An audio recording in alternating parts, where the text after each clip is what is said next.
Redefining love and connection relationships, at their core, are complex webs shaped by our desires, societal rules, and deeply ingrained psychological patterns. For a long time, monogamy, having a single romantic or sexual partner, has been the standard model in many cultures. But today, other ways of relating, such as non-monogamy and polyamory, are gaining visibility and making us rethink what it means to love, commit, and experience intimacy. This video will explore the world of non-monogamous relationships, especially polyamory, using the ideas of great thinkers in psychology and philosophy. Our goal is to go beyond basic definitions and understand the motivations, challenges, and potential for personal growth that these relationship forms offer. We'll look at the ideas of minds like Sigmund Freud, Carl Jung, Jean-Paul Sartre, Simone de Beauvoir, Søren Kierkegaard, John Stuart Mill, and Michel Foucault. To begin, it's important to know that non-monogamy, or ethical non-monogamy, ENM, is a term that covers consensual relationship styles where partners agree to have romantic or sexual connections with more than one individual. The key here is consent and transparency, which distinguishes it from cheating or infidelity, which involves secrecy and a breach of trust. Polyamory, in turn, is a specific form of ethical non-monogamy. The word means many loves, and it refers to having loving and romantic relationships with multiple people simultaneously, with a strong focus on emotional bonds, in addition to sexual connections. This is different from an open relationship, which typically allows sexual connections with others, but reserves emotional love for one primary partner.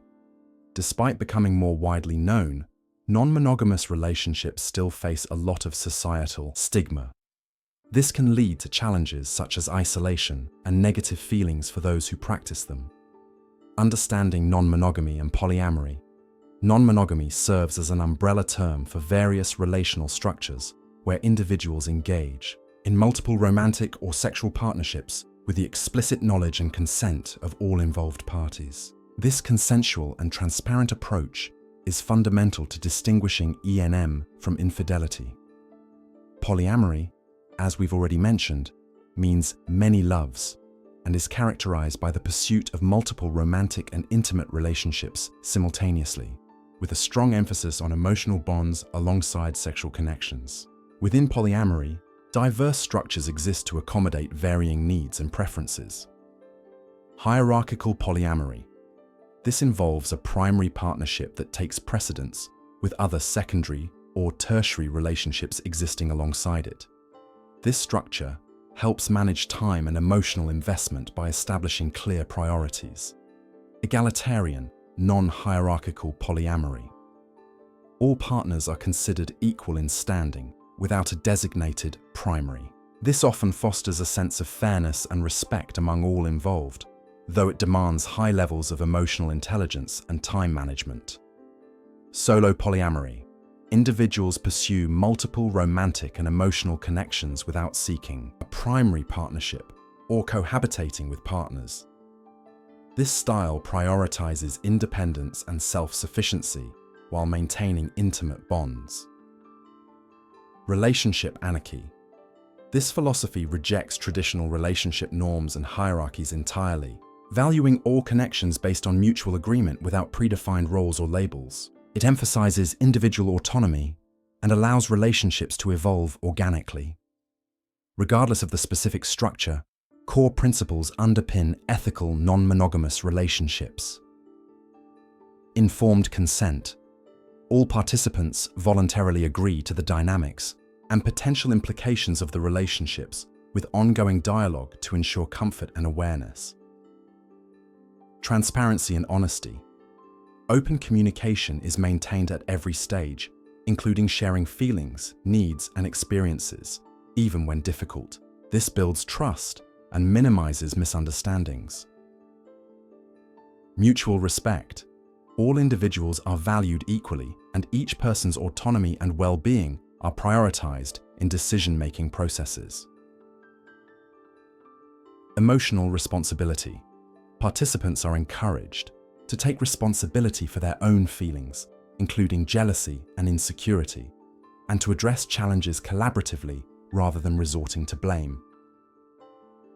Clear boundaries. Explicitly defined and regularly revisited boundaries are essential for protecting emotional and physical well-being, covering aspects like time commitments, emotional involvement, and privacy. Psychological perspectives on non-monogamy and polyamory.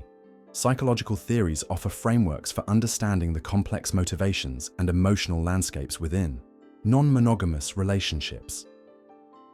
Freud's view echoes from the unconscious. Sigmund Freud's psychoanalytic theory, rooted in the unconscious mind and early childhood experiences, provides a lens through which to examine human sexuality and relationship patterns. Desire and childhood development.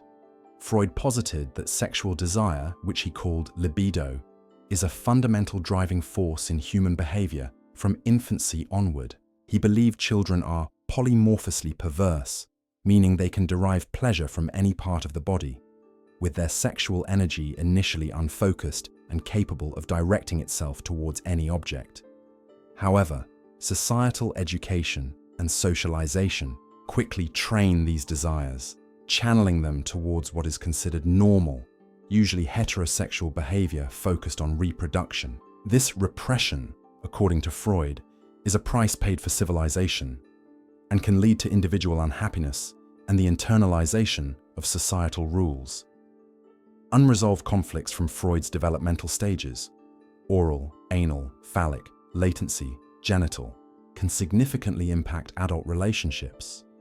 For instance, an unresolved Oedipus complex, a male child's unconscious attraction to the mother and jealousy of the father, or Electra complex, the female counterpart, a term coined by Jung, can lead individuals to choose romantic partners who unconsciously resemble their opposite-sex parent. Furthermore, Freud observed that all close and intimate relationships inherently contain ambivalent feelings, a mixture of conscious love and unconscious negative, hateful, or destructive feelings, which he considered a natural part of human nature, id, ego, and superego in relationships. Freud's model of the mind, the id, primitive, pleasure-seeking desires. The superego, internalized moral rules, the conscience. And the ego, the rational part that balances the two, helps us understand internal conflicts within relationships. In the context of non-monogamy, individuals navigate the tension between the id's desire for diverse connections and the superego's internalization of monogamous societal norms. A healthy personality, for Freud, would involve a strong ego capable of balancing these competing forces, allowing for conscious, rational choices that align with personal values, while managing potential guilt or anxiety from societal conditioning. Imbalances, such as an id-dominated individual being impulsive and selfish, or an overly dominant superego leading to self-denial, could manifest as difficulties in navigating the complexities of polyamorous relationships. Defense mechanisms and jealousy. Freud and Anna Freud identified defense mechanisms as unconscious processes the ego employs to protect itself from distressing thoughts and emotions by distorting reality. These mechanisms can play a significant role in communication breakdowns and emotional responses within relationships. Examples include denial, refusing to acknowledge a painful reality, such as a partner's involvement with others; repression, unconsciously blocking distressing thoughts or memories, potentially from past traumas that resurface in relationship; dynamics, projection, attributing one's own unacceptable thoughts or feelings onto another person. For instance, an individual's own non-monogamous desires might be projected as suspicion of a partner's infidelity. Rationalization, creating logical explanations to justify irrational thoughts or actions, such as justifying a partner's actions. In a polyamorous setup, displacement, redirecting emotions from their original source to a safer target, like expressing anger at a partner due to frustration from another relationship. Jealousy, a complex emotion, is often rooted in fear of loss, insecurity, and a narcissistic wound to the ego. Freud categorized jealousy into normal, competitive, motivational, projected, stemming from one's own infidelity or thoughts of cheating, and delusional, morbid paranoia without evidence. While mild jealousy can signal care for a relationship, pathological jealousy is destructive. In polyamorous contexts, jealousy is acknowledged as a natural yet manageable feeling, rather than a sign of failure. Polyamorous communities often emphasize open communication and self-reflection to understand and work through jealousy, directly confronting emotions that might otherwise be repressed or denied in monogamous frameworks.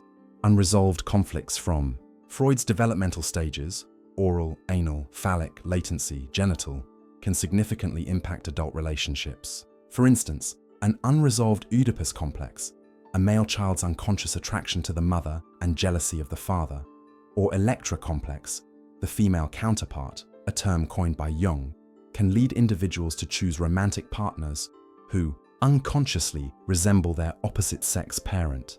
Furthermore, Freud observed that all close and intimate relationships inherently contain ambivalent feelings, a mixture of conscious love and unconscious negative, hateful, or destructive feelings, which he considered a natural part of human nature. Id, ego, and superego in relationships.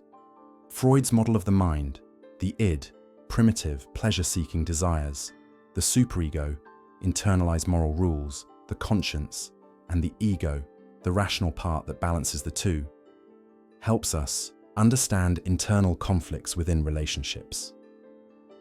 In the context of non-monogamy, individuals navigate the tension between the id's desire for diverse connections and the superego's internalization of monogamous societal norms. A healthy personality, for Freud, would involve a strong ego capable of balancing these competing forces, allowing for conscious, rational choices that align with personal values while managing potential guilt or anxiety from societal conditioning. Imbalances, such as an id-dominated individual being impulsive and selfish, or an overly dominant superego leading to self-denial, could manifest as difficulties in navigating the complexities of polyamorous relationships. Defense mechanisms and jealousy. Freud and Anna Freud identified defense mechanisms as unconscious processes the ego employs to protect itself from distressing thoughts and emotions by distorting reality. These mechanisms can play a significant role in communication breakdowns and emotional responses within relationships. Examples include denial, refusing to acknowledge a painful reality, such as a partner's involvement with others. Repression, unconsciously blocking distressing thoughts or memories, potentially from past traumas that resurface in relationship dynamics. Projection, attributing one's own unacceptable thoughts or feelings onto another person. For instance, an individual's own non-monogamous desires might be projected as suspicion of a partner's infidelity. Rationalization, creating logical explanations to justify irrational thoughts or actions, such as justifying a partner's actions in a polyamorous setup. Displacement, redirecting emotions from their original source to a safer target, like expressing anger at a partner due to frustration from another relationship. Jealousy, a complex emotion, is often rooted in fear of loss, insecurity, and a narcissistic wound to the ego. Freud categorized jealousy into normal, competitive, motivational, projected, stemming from one's own infidelity or thoughts of cheating, and delusional, morbid paranoia without evidence. While mild jealousy can signal care for a relationship, pathological jealousy is destructive. In polyamorous contexts, jealousy is acknowledged as a natural, yet manageable feeling rather than a sign of failure. Polyamorous communities often emphasize open communication and self-reflection to understand and work through jealousy, directly confronting emotions that might otherwise be repressed or denied in monogamous frameworks. Jung's analytical psychology, archetypes and the path to wholeness. Carl Jung's analytical psychology offers a different depth, psychological perspective, focusing on the collective unconscious, archetypes, and the process of individuation. Archetypes and the collective unconscious. Jung proposed the concept of the collective unconscious, a shared reservoir of inherited universal symbols and themes, archetypes, that all humans inherit from birth. These primordial images profoundly influence individual behavior, thoughts, and emotions, often manifesting in dreams, fantasies, and repetitive patterns in relationships. Examples of archetypes include the innocent, caregiver, beloved, lover, scholar, sage, explorer, outlaw, and ruler, each representing fundamental human experiences and motivations. Anima, animus, and projection. Central to Jung's understanding of relationships are the anima and animus archetypes. The anima represents the unconscious feminine aspect in the male psyche, while the animus embodies the unconscious masculine aspect in the female psyche. These inner figures are shaped by early relationships with parents and cultural influences. Individuals often project their anima or animus onto romantic partners, leading to idealized views and unrealistic expectations. This projection can create an immediate, intense connection, often described as love at first sight, but can also lead to disappointment and conflict when the partner fails to conform to the idealized inner image. When an individual is possessed by their anima or animus, they may become completely identified with the qualities of that contrasexual archetype, leading to moodiness or hysteria in men, negative anima, or aggression and ruthlessness in women, negative animus. Such possession states can make relationships volatile and destructive, as partners unconsciously try to force each other to embody these projected ideals. The integration of the anima and animus, a process of bringing these unconscious aspects into consciousness and developing a more balanced self, is crucial for healthier relationships and is a central part of individuation. In polyamory, the presence of multiple partners can offer diverse reflections of an individual's inner world, potentially facilitating the confrontation and integration of these projections, as different partners may embody various aspects of the anima or animus, promoting a more holistic self-understanding. The shadow and individuation. The shadow archetype represents the repressed, uncomfortable, or unacknowledged aspects of oneself, both negative, e.g., anger, shame, and positive, e.g., creativity, empathy, if suppressed. An unintegrated shadow can lead to projection, where individuals unconsciously attribute their undesirable qualities onto others, causing misunderstandings and conflicts in relationships. It can also foster patterns of codependency, where individuals rely on partners to fulfill roles or qualities they struggle with internally, leading to imbalance and resentment. Fear of intimacy or vulnerability often stems from an unintegrated shadow, as individuals fear rejection if their hidden aspects are discovered. Individuation, a core concept in Jungian therapy, is the lifelong process of becoming one's true, unique, and whole self by integrating conscious and unconscious elements of the personality. This involves confronting and integrating the shadow, discarding personas, social masks that don't align with the true self, and building ego strength to navigate external pressures. Polyamory can be seen as a context that actively encourages this individuation process. By engaging with multiple partners, individuals are often compelled to face their differences, untangle from societal and partner expectations, and confront their internal insecurities and shadow aspects, such as jealousy. The process of navigating the emotional complexities inherent in polyamory can bring these shadow elements to the surface, offering opportunities for personal growth and integration. Compersion. In polyamorous communities, the concept of compersion has emerged as a counterpoint to jealousy. Compersion is defined as the experience of feeling joy or euphoria from witnessing a partner's happiness and excitement about another intimate connection. It is understood not as a constant state, but as a peak emotional moment that can coexist with feelings of jealousy, sadness, or insecurity. This simultaneous experience of seemingly contradictory emotions highlights the complexity of human emotional life in non-monogamous structures. Compersion can be validating and offers a clue that an individual is capable of empathy and desiring good for their partner, even when not directly involved.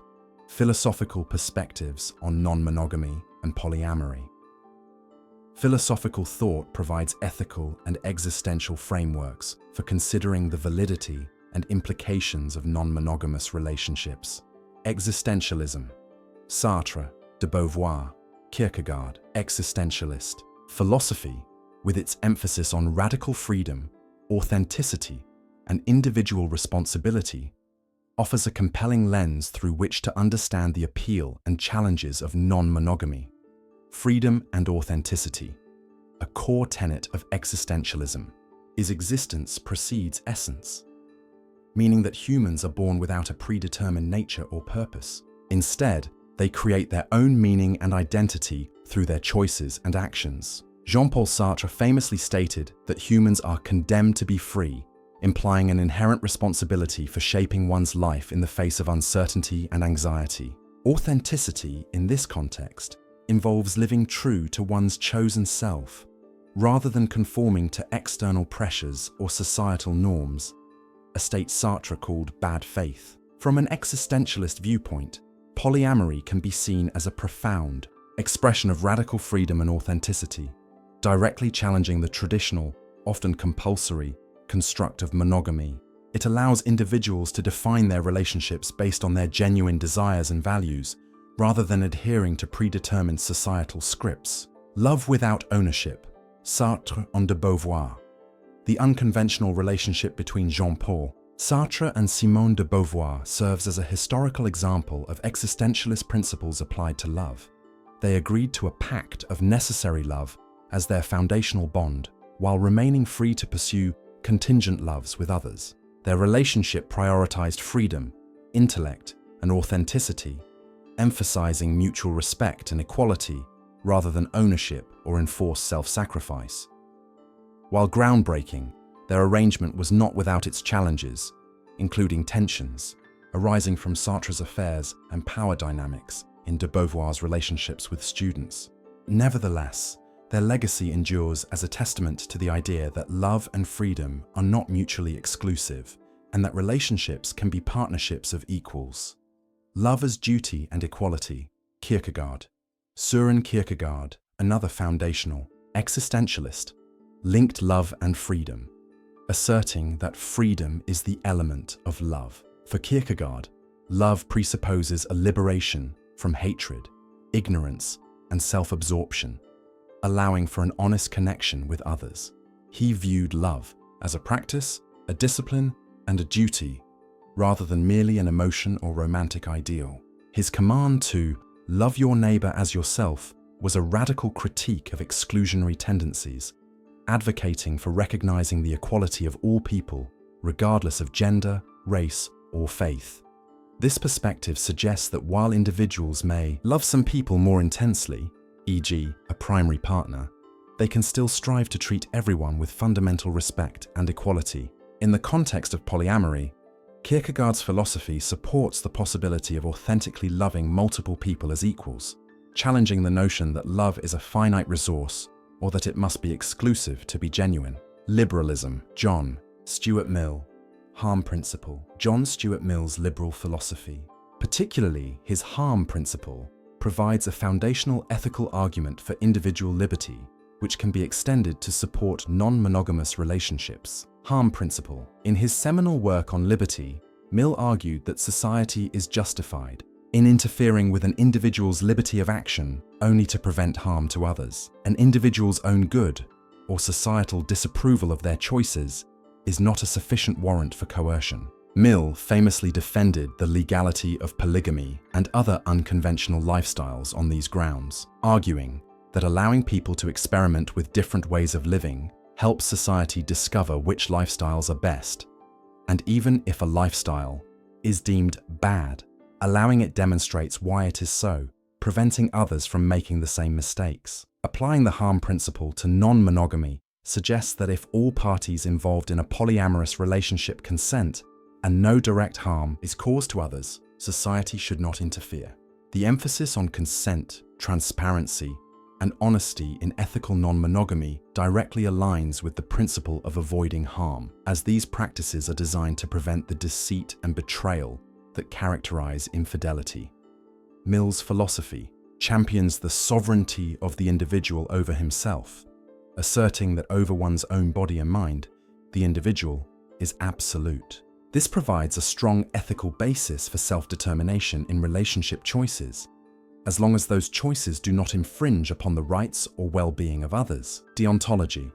Immanuel Kant. Categorical imperative. Immanuel Kant's deontological ethics, centered on moral duties and the categorical imperative, presents a more stringent framework for evaluating the morality of actions, including relationship structures, universalizability, and treating humanity as an end. Kant's categorical imperative has several formulations, two of which are particularly relevant. Universalizability. Act only according to that maxim whereby you can, at the same time, will that it should become a universal law. This means an action is moral only if it could be consistently applied by everyone without contradiction or absurdity. Humanity as an end. Treat humanity, whether in your own person or in the person of any other, never merely as a means to an end, but always at the same time as an end. This principle emphasizes respecting the inherent dignity and autonomy of all rational beings. Kant's traditional application of these principles to sexuality was highly conservative, viewing sexual acts outside of monogamous procreative intercourse as using a person merely as a means. However, a contemporary reinterpretation, particularly in the context of consensual non-monogamy, could argue that polyamory, when practiced ethically, can align with Kantian principles. If all parties freely and autonomously consent to the arrangement and are treated with mutual respect and reciprocity, they are arguably being treated as ends in themselves, not merely as instruments for another's pleasure. The maxim of consensual non-monogamy, built on transparency and mutual agreement, could potentially be universalized without logical contradiction, provided it upholds the dignity and autonomy of all involved. This requires a shift from Kant's original, narrow application to a broader understanding of consent and relational ethics, societal context and challenges. The exploration of non-monogamy and polyamory is incomplete without acknowledging the pervasive influence of societal norms and power structures. Mononormativity and stigma. Monogamy remains the dominant relationship norm in many societies, a phenomenon termed mononormativity. This societal default creates significant challenges for individuals in non-monogamous relationships who often face stereotypes, discrimination, and a lack of understanding from family, friends, and even healthcare providers. The need to conceal their relationships from various social circles can lead to feelings of isolation, alienation, and self-doubt, despite evidence suggesting that non-monogamous individuals experience similar or even higher levels of relationship satisfaction and well-being compared to their monogamous counterparts. The stigma persists, contributing to minority stress. Power dynamics.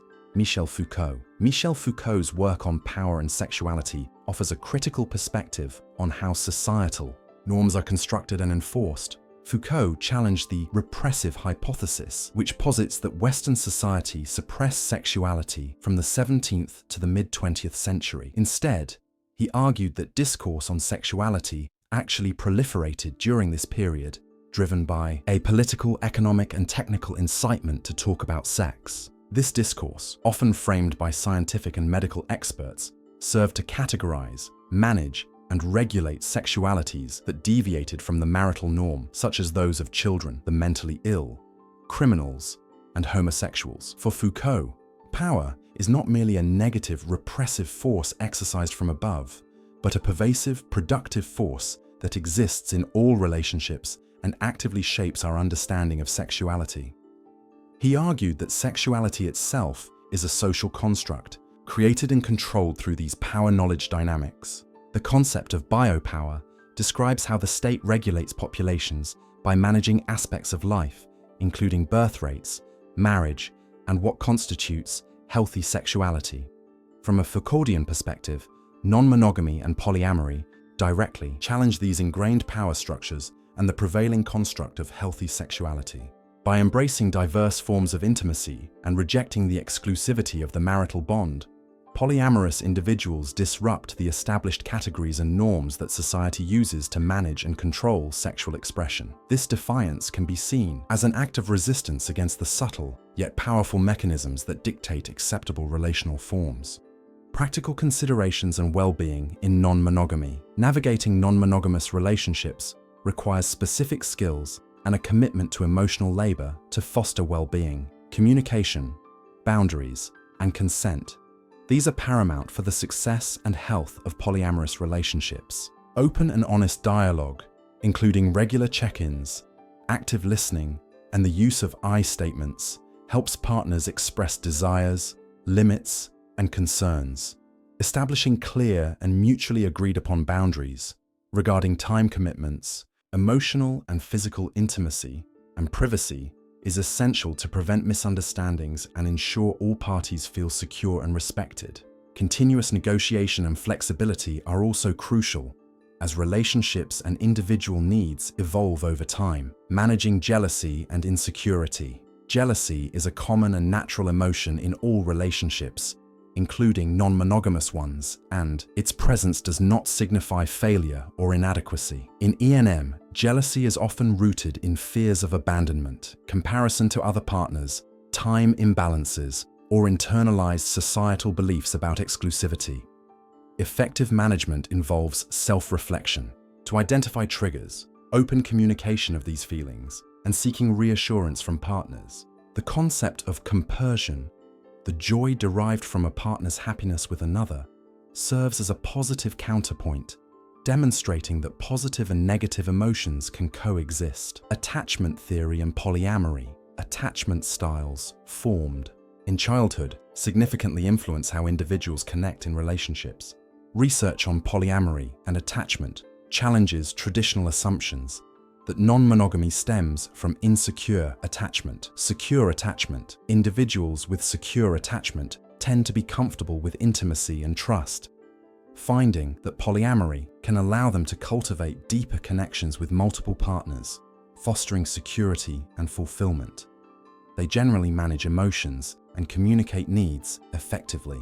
Anxious attachment. Anxious individuals may seek reassurance and validation from multiple partners, potentially leading to heightened jealousy and insecurity due to fears of abandonment or being replaced. However, polyamory can also provide an environment where intimacy is plentiful, potentially benefiting anxious attachers if their needs for reassurance are met through open communication. Avoidant attachment. Avoidant individuals may be drawn to polyamory for the perceived distance and freedom it offers, but they may struggle with the high degree of emotional intimacy and vulnerability required in these relationships. Their tendency to suppress emotions and withdraw during conflict can pose significant challenges. Contrary to stereotypes, studies indicate that polyamorous individuals are more likely to exhibit secure or anxious attachment styles than avoidant ones, suggesting a stronger inclination towards intimacy among this population.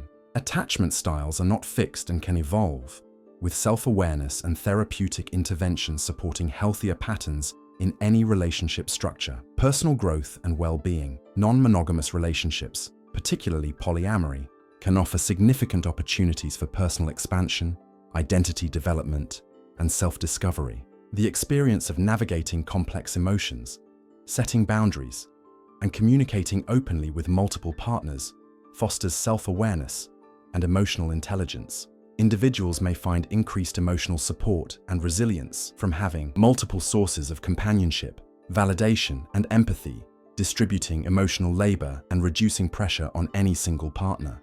Research suggests that individuals in consensual, non-monogamous relationships report similar or even greater levels of relationship satisfaction, commitment, and trust compared to those in monogamous relationships, challenging common misconceptions and stigma.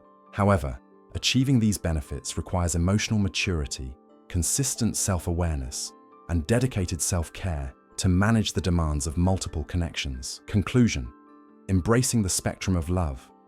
The journey through non-monogamy and polyamory, viewed through the lenses of psychology and philosophy, reveals that these relationship structures are far more than just alternatives. They are complex, deeply personal, and often challenging paths that can lead to profound self-discovery and fulfilling connections. Freud's insights remind us that our desires are deeply rooted, and society often shapes them. Non-monogamy can be seen as a conscious effort to navigate these desires with transparency, while understanding that our past experiences and defense mechanisms always play a role. Jung's work, on the other hand, highlights the inner journey of individuation, becoming our true selves. Polyamory, with its multiple mirrors, can accelerate this process, forcing us to confront our hidden shadows and integrate our inner masculine and feminine aspects, leading to greater wholeness and even the joy of compersion. From a philosophical standpoint, existentialists like Sartre, de Beauvoir, and Kierkegaard champion non-monogamy as an expression of radical freedom and authenticity. They emphasize that we are responsible for defining our own love beyond societal rules, and that true love can be expansive, treating all individuals with respect and equality. John Stuart Mill's harm principle provides an ethical foundation, suggesting that if all parties consent and no harm is done, society should not interfere. Even Kant's strict ethics can be reinterpreted to support consensual non-monogamy, provided all individuals are treated as autonomous beings with inherent dignity. Despite these rich psychological and philosophical underpinnings, non-monogamous relationships still face significant societal stigma. This mononormativity creates challenges that require strong communication, clear boundaries, and emotional responsibility. Yet, research shows that individuals in polyamorous relationships often exhibit secure attachment styles and can achieve high levels of satisfaction, challenging common misconceptions. Ultimately, non-monogamy and polyamory are intricate relationship paradigms that demand a high degree of self-awareness, emotional intelligence, and ethical engagement. Their growing presence reflects a changing understanding of human desire, freedom, and the diverse forms that authentic love and connection can take in our complex world. If this exploration into non-monogamy and polyamory resonated with you and offered valuable insights, please hit the like button. It helps us reach more people seeking to understand the diverse landscape of human connection. Subscribe to the channel for more deep dives into psychology, philosophy, and the fascinating world of relationships. And we'd love to hear your thoughts. Leave a comment below. What was your biggest takeaway from this video? Do you have questions or experiences to share? Your participation is vital for our community. See you next time.